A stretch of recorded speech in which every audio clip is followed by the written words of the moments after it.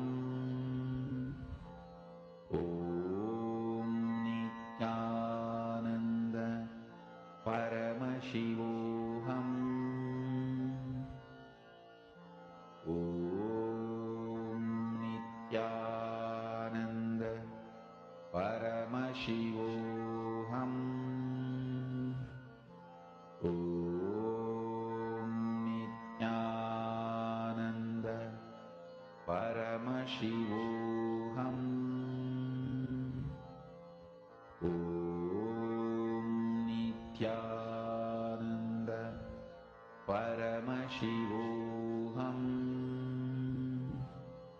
Om Nithyananda Paramashivoham. Om Nithyananda Paramashivoham.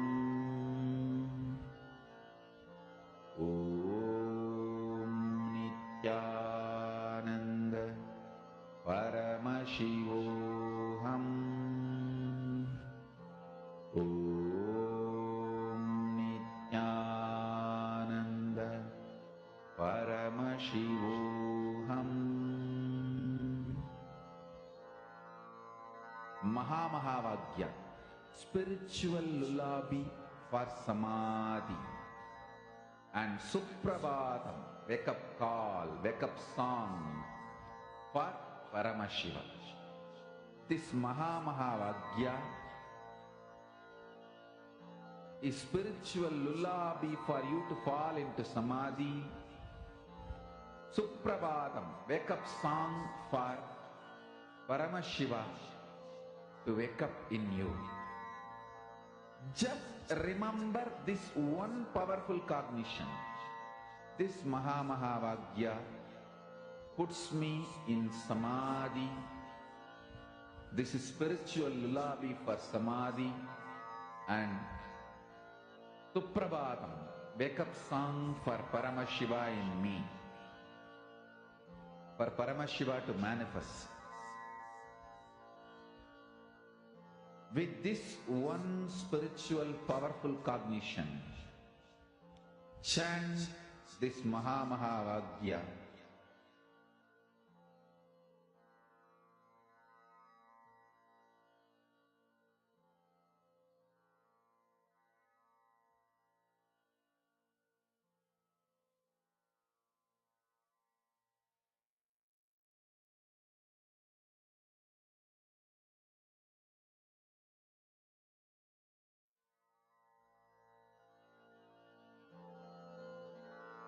Mahā spiritual lullaby for Samadhi, and Suprabhatam, wake up call, wake up song for Paramashiva. For Paramashiva to manifest. With this one spiritual powerful cognition, chant this Mahā. Om Nithyananda Paramashivoham. Om Nithyananda Paramashivoham. Om Nithyananda Paramashivoham. Om Nithyananda Paramashivoham. Om Nithyananda Paramashivoham. Om Nithyananda Paramashivoham. Om Nithyananda Paramashivoham. Om Nithyananda